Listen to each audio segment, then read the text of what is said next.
Isang magandang araw po sa ating lahat, and we are starting our new series for the month of December, The Joy of Salvation. It's important po that we understand how powerful joy is and how wonderful life can be with joy.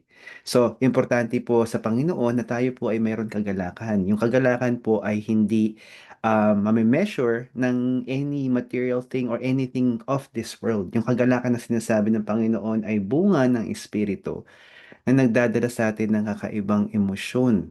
At ang emosyon na to ay hindi nabubuwag kahit sa kalagitnaan ng problema. So, ang pag-uusapan po ngayon natin is living in the joy of the Lord, how salvation brings lasting joy.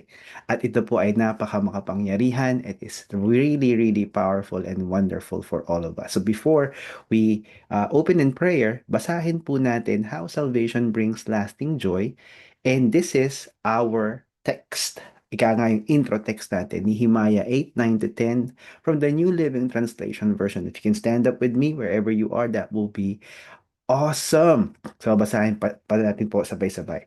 Then Nehemiah the governor, Ezra the priest and scribe, and the Levites who were interpreting for the people said to them, "Don't mourn or weep on such a day as this, for today is a sacred day before the Lord your God." For the people had all been weeping as they listened to the words of the law. And Nehemiah continued, "Go and celebrate with a feast of rich foods and sweet drinks, and share gifts of food with people who have nothing prepared. This is a sacred day before our Lord. Don't be dejected and sad, for the joy of the Lord is your strength." So ang Israelites po during this time, ah, kakabalik lang po nila from exile. Ang hirap po parang isang katulad na isang OFW o isang Pilipino na pumunta sa Pilipinas, it's so exciting to go back home. In the same manner, yun po yung naramdaman ng mga Israelites. And, they were falling into despair during that time dahil ang hirap nga naman pong bumalik. And they were reading the scriptures. And natago po kasi yung Torah during that time at binasa po of course, ni Ezra the priest. At ang sabi po dyan, ini-interpret po ito ng mga Levites para doon sa mga tao. At sila po ay naiyak dahil naintindihan nila what the Bible says and what the Bible is talking about. And so it happened in a very powerful and most beautiful way. And so nakita po ng mga tao rito yung kapangyarihan ng kagalakan sa kalagitnaan ng despair, sa kalagitnaan ng pagbabasa ng scriptures at nalaman nila, naintindihan nila kung saan sila nagkulang, saan sila nagkamali. This is actually an amazing event for all of them. And so, ang ganda po nung nangyari. At sinabi nga po dyan, sinabi ni Nehemiah, "The joy of the Lord is our strength." So bago po tayo magpatuloy, tayo po ay manalangin. Ama naming Diyos, kailangan po namin ang presensya mo sa aming buhay. Ang kagalakan ay wala o mailap at best kung kami, Panginoon, ay diskonektado sa iyo. Dalangin ko po, Panginoon, na baguhin niyo po kami mula paloob palabas dahil alam po namin, Panginoon, ang kagalakan na hindi nababasag o nababali ay mula sa iyo. Kaya po ang dalangin namin, Panginoon, sa oras na ito, pagpalain mo kami ng napakalupit at napakagandang presensya mo upang maranasan namin, Panginoon, ang kagalakan ng aming kaligtasan. At hindi po kami, Panginoon, malinlang, at hindi kami maligaw, at hindi namin masayang ang panahon, Panginoon, sa aming pagiging lugmok, malungkot, o di kaya guilty, Heavenly Father, sa mga pagkakamali namin. I pray na kayo po ay bumisita sa bawat tahanan, kausapin niyo po ang bawat nilalang, at bigyan niyo po kami, Panginoon, ng pusong mapagkumbaba, atensyon na nakaumang sa iyo, at karunungan na hindi lamang namin maintindihan ang iyong salita, kung hindi maipamuhay po namin ito. Sa ngalan ni Jesus. Amen. So grabe po talaga ang nabibigay ng Panginoon pagdating sa kagalakan. So pag-uusapan po natin dalawang puntos.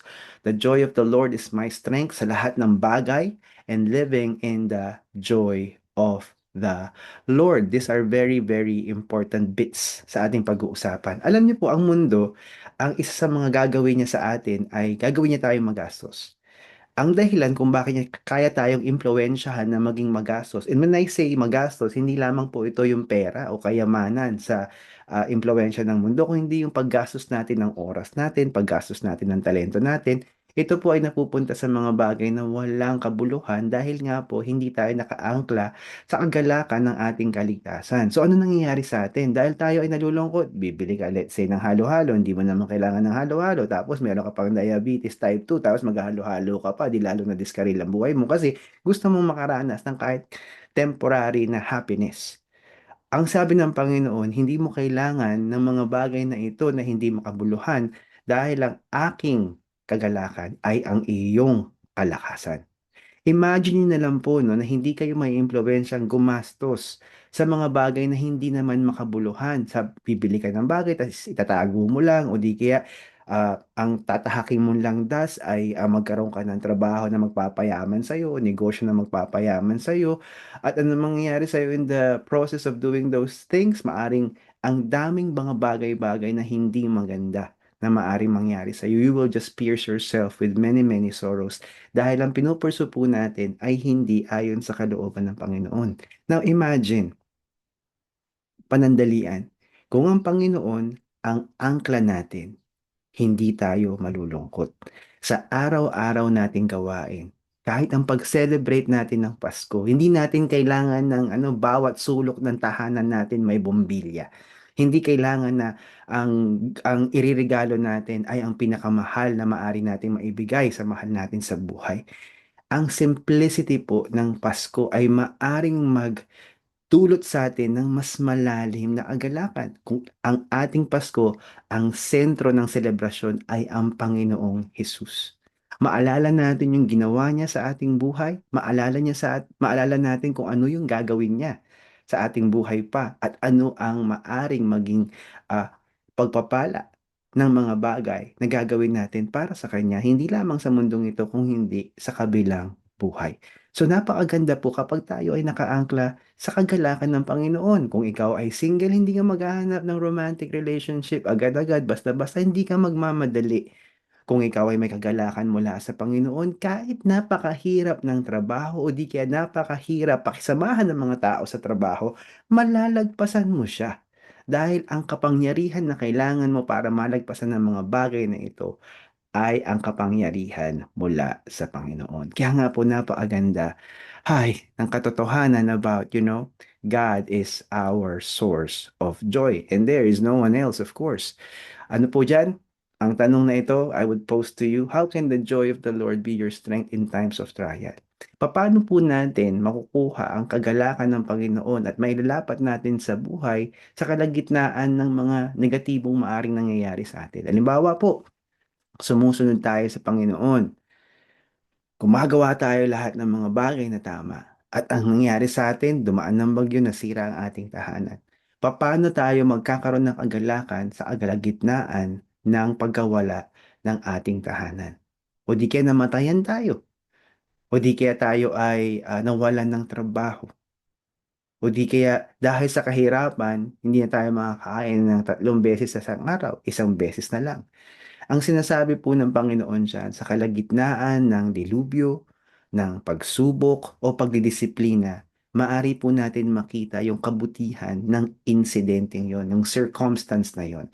Paano po natin makikita kung tayo ay nakakonekta sa Panginoon? Huwag po natin kakalimutan na mabasahin po natin napakamakapangyarihang verses ay sinulat ni Apostle Paul habang siya po ay nakakulong.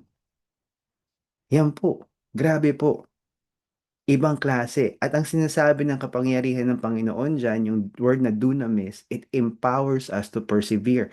Ito yung kapangyarihan na explosive. Parang ito po ang pinakamagandang metaphor. Halimbawa po, ang kalungkutan ay isang pader na hindi natin malagpasan.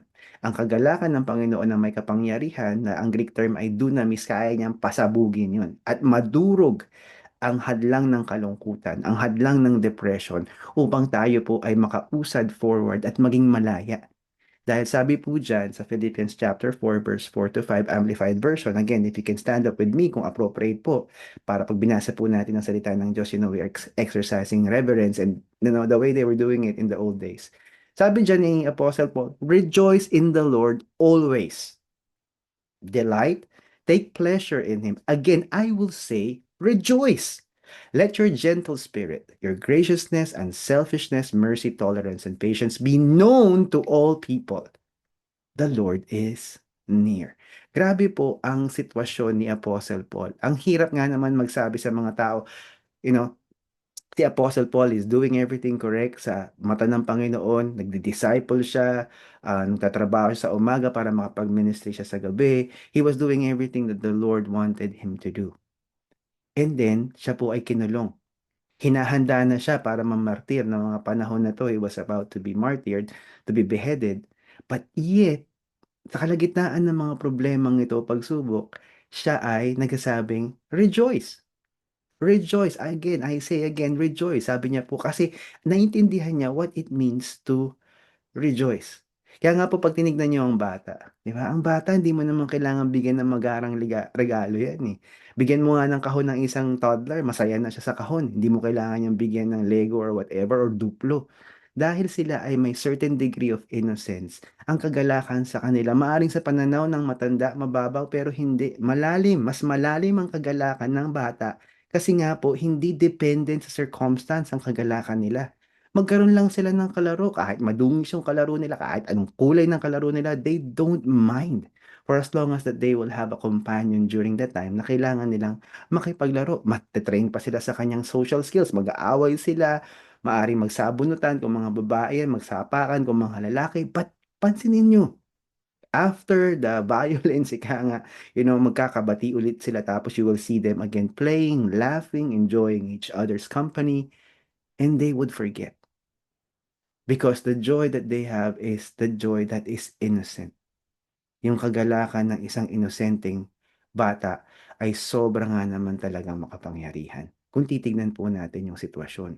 Kaya nga po sinasabi ni Apostle Paul dyan sa Church of Philippi, sabi niya, yung gentle spirit natin, lalabas yan kapag tayo ay punong-puno ng kagalakan. Ang mga tao po na punong-puno ng kagalakan, sila po ay maluwag pagdating sa pagiging generous.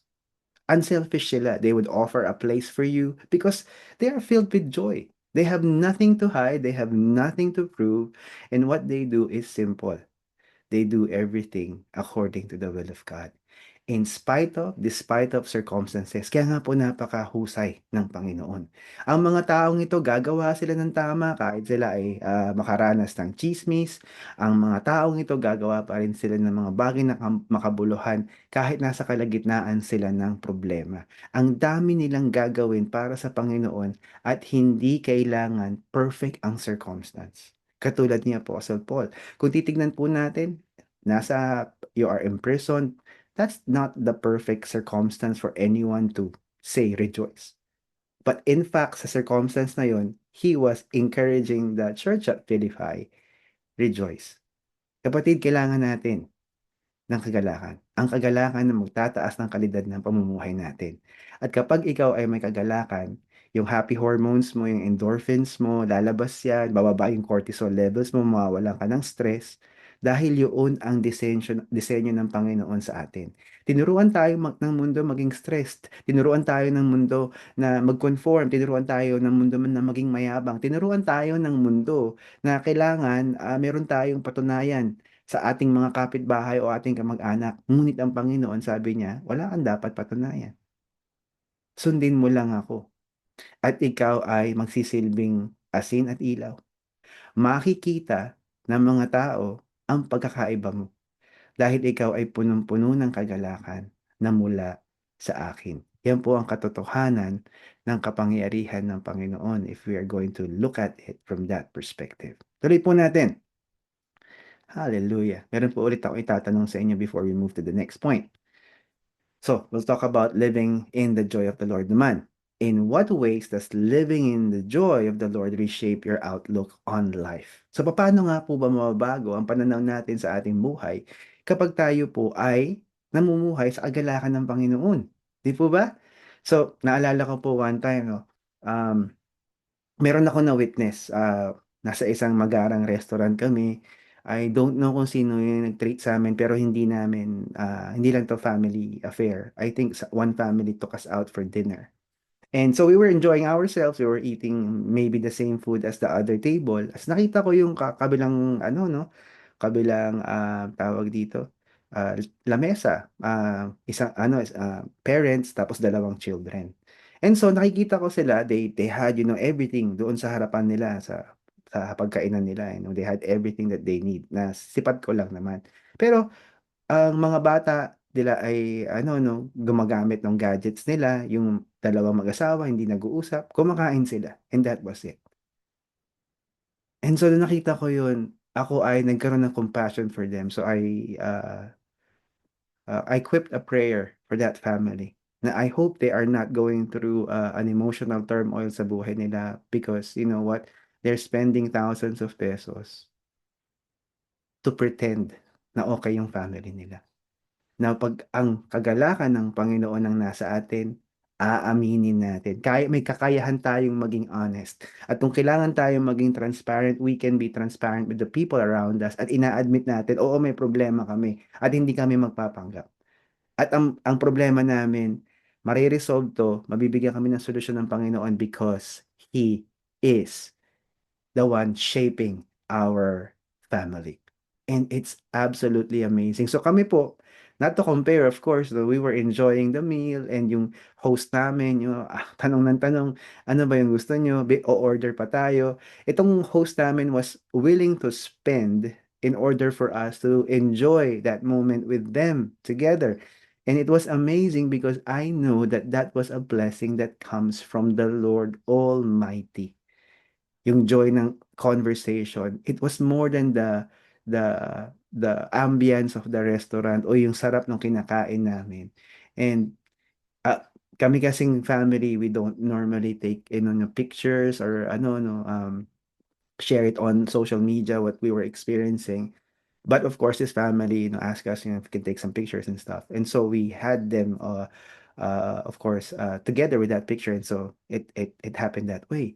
So, ang maganda po kasi kapag nare-reshape ka ng kagalakan ng Panginoon, without you trying hard, yung ibang tao, nararanasan din nila yung kagalakan ng Panginoon. It goes to my next point. Basahin po natin ito. Habakkuk 3:17-18 Amplified Version. Stand up with me wherever you are. Sabi po dito, though the fig trees does not bud and there are no grapes on the vines, though the olive crop fails and the fields produce no food, though there are no sheep in the pen and no cattle in the stalls, yet I will rejoice in the Lord. I will be joyful in God, my Savior. So nakikita po natin dito na nagsusustain ng Israel during that time, or the person that Habakkuk was, trying to impress upon. Of course, kung titignan po natin, para siyang personal note, but it's not actually. It's a message to all of Israel during that time. Ang sinasabi po dyan is, you know, that's very powerful.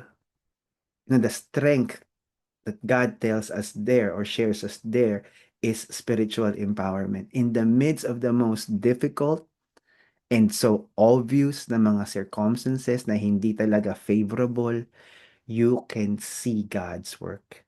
And it's part and parcel sa pag-develop po natin, yung pag-mature natin. I remember meron pong isang taong lumapit sa akin, humihingi po ng tulong pinansyal. And so syempre, hindi po ako basta-basta tutulong financially sa mga tao. So in-interview ko po tong taong ito, and so we had a conversation and back and forth. At sabi ko sa kanya, kaibigan, hindi kita pwedeng tulungan financially. Tinuturuan ka ng Panginoon ng napaka-importanting leksyon sa buhay mo. Tapos in-enumerate ko yung mga na-observe ko, naintindihan ko, binerify ko sa kanya. And so, ang nangyari doon sa conversation namin, na-realize, oo nga no, ako nga yung may kagagawan ng bagay na ito at ang pag-utang ay hindi solusyon. Ang solusyon ay humanap ng solusyon para makaangat kami sa problemang ito. At nung nag-uusap kami, I offered this person the opportunity to receive Christ as Lord and Savior. Because there's a church there sa lugar na yun that I can pass this person on to at mayroong pwedeng mag-alaga sa kanya. And so na-offer ko ang salvation. At pagkatapos namin mag-pray ng prayer of acceptance, naintindihan niya yung mga bagay na hindi niya na-gets. At nakita niya kung gaano ka makasalanan yung mga desisyon niya na nauwi sa ganitong klaseng sitwasyon na ngayon masaya siya na hindi ko siya tinulungan financially, pero naintindihan niya yung dapat niyang gawin. And so, long story short, nag-start ng recovery itong taong ito. I cannot confirm kung talagang na-save siya. I have no idea because I'm not able to see the manifestation of obedience out of that situation or conversation with that person. Pero one thing is clear. There are times na kailangan mo talagang mag-set ng boundary kung ano ang pwede mong gawin dahil nasa iyo yung kagalakan ng Panginoon. You live in the joy of the Lord at wala kang pake kung anong sasabihin ng tao to o kung anong chichismis niya at ano ang magiging reaksyon niya dahil ang importante na sabi mo ang dapat mong sabihin ayon sa kalooban ng Panginoon. And that is just absolutely amazing if you're going to look at it. So mga kaibigan, mga kapatid, tayo po ay manalangin. Lalong-lalo na kung nawala na po tayo sa kagalakan ng ating Panginoon. Sa mga hindi pa po nakakilala kay Jesus bilang Diyos at tagapagligtas, nais ko pong anyayahan kayo na tanggapin siya bilang Diyos at tagapagligtas. Wala pong mawawala sa atin. Ang dami po natin matatamasa at ang dami po natin mapapakinabangan sa bagay na ito. And I pray that you will do it. I pray na kayo po ay magiging bukas.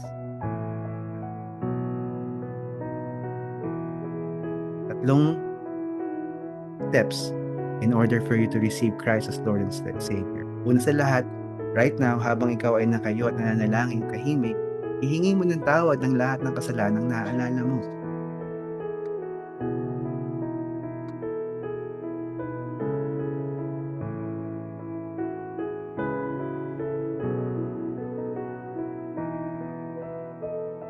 Hallelujah. Sabi ng Panginoon, He is faithful and just to forgive us and cleanse us of all unrighteousness if we confess our sins. Especially kung talagang tayo ay humingi ng tawad mula sa Diyos. Ikalawa, magpasalamat ka kay Jesus dahil siya ang daan, katotohanan at buhay at siya ang kordero ng the Lamb of God who takes away the sins of the world. In step number 3, ito ang pinaka-importante. Kailangan ulitin mo ang panalangin. I-lead kita to pray. So pray this prayer right now. Panginoong Jesus, ang kagalakan mula sa iyo ay kagalakan ng aming kaligtasan. Nais ko pong magkaroon ng ganung klaseng kagalakan upang mabantayan po ang aking isipan, salita, at puso araw-araw. At ang paraan lamang na ito ay magiging ganap ay kung tatanggapin kita bilang Diyos at tagapagligtas.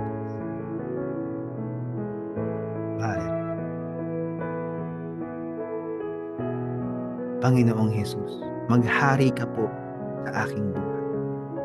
Dinideklara ko ang pagpapasakop ko sa iyo. Ikaw ay ang aking Diyos at tagapagligtas mula sa araw na ito. Amen. Kung ipinalangin mo yung prayer na yan na mula sa puso, ang ebidensya na ang iyong kaligtasan ay ganap at totoo. Makakaranas ka ng pagbabago. Kakaroon ka ng uhaw sa pagbabasa ng salita ng Diyos. Maghahanap ka ng kapatiran, ng simbahan na kung saan maaari kang lumago. At syempre, ang kagalakan mo ay mula sa Panginoon. At makikita mo na ito ay nagsisimulang umapit sa iyo. At sigurado ka na ikaw ay ligtas kapag namatay ka physically, ang iyong kaluluwa ay pupunta sa langit. Nais kong ipanalangin ng mga kapatiran sa oras na ito. Inaanyayahan ko kayo. Marami sa mga kapatiran natin ang hindi na masaya. Na-contaminate na ng mundo. And so I pray today, kapatid, huwag kang magmatigas. Bumalik ka sa Panginoon. Kung ikaw ay nasa discipline stage, that's good. Ask the Lord for joy habang you are going through that difficulty. Kung ikaw ay nasa pagbabalik loob, then come back with joy. Because that's how God intends for you to experience this life after all.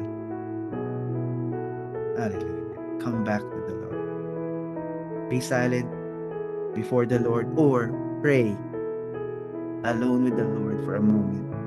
And afterwards, we will pray together.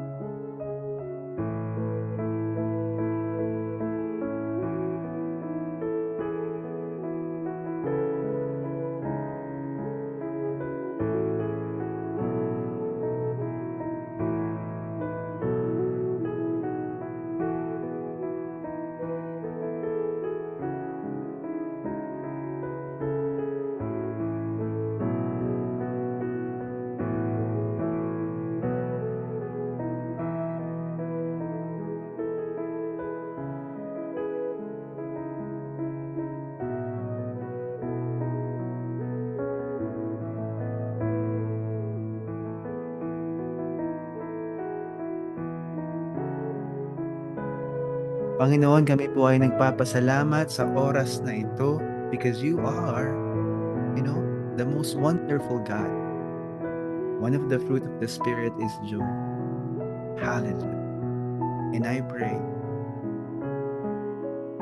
as we live in your joy, O Lord God, bring us back to the joy of our salvation. And I pray for healing and deliverance para sa mga kapatiran. I pray, Panginoon, that they will move continuously in your path and that they will embrace, Panginoon, whatever they're going through. If it's correction through discipline, if it's trials, testings, and persecution, if it's reconciliation, Panginoon, I pray in the mighty name of Jesus, heal them. Pagalingin mo po sila. Give them humility na sila ay lumapit sa iyo para sila, Panginoon, ay mabago. And I pray even now, Lord God, pinaparanas mo sa kanila ang joy ng salvation na mula sa iyo. Let them experience you in a very powerful way. Kahit nasaan po silang lupalop ngayon, dalangin ko, Panginoon, maranasan nila ang kagalakan na mula lamang sa iyo upang hindi nila, Panginoon, ma-deny na ikaw ay buhay, ikaw ay makapangyarihan, at kailangan nilang bumalik sa iyo. Kailangan nila ang presensya mo. At sa mga kapatiran, Panginoon, na dumadaan, Panginoon, sa trials, testings, and persecution, give them more joy. Give them more power. Give them, Panginoon, yung pag-ibig to go through those difficult stages and let them enjoy, Lord God, their testimony and to tell others as well. Maging masaya ka. At ang kasiyahan mo mula sa Panginoon. Ito po ang dalangin namin. Pangalan niya. Amen. Hallelujah. Napakabuti po talaga ng Panginoon at dalangin ko na kayo ay nakaranas ng kakaibang kagalakan at mula sa araw na ito, mararanasan nyo ang kagalakan kahit anong circumstance na meron kayo. Kung kayo po ay nakatanggap kay Jesus bilang Diyos at tagapagligtas sa ating programa, hinihiling po namin, reach out to us. You can join our church, whether in our daughter churches or ang ating online church. We can reach out to you and you can start your relationship with the church as you have begun your journey kay Lord. I mean, napaka-importante po na part ng true salvation is you become part of the church. Sa mga kapatiran natin na, nawala kayo sa simbahan and you're looking for a church right now, you're not connected to any church, you're more than welcome. Kung kayo ay dadaan sa SNJ, that's great. Kung mako-confirm ninyo that you are called to SNJ, that will be great. Please do pop us a message and we will reach out to you. At kung sino man ang nag-invite sa iyo sa SNJ, talk to them about our program, about this family and how wonderful it is. Sa mga kasama namin sa Zoom, please do stay for a while because we're going to have a very short fellowship. And of course, sa mga kasama natin elsewhere, you know, God can give you joy. And let the joy of the Lord be your strength to live in joy according to the will of God every day. God bless you. Until next Sunday. Goodbye for now.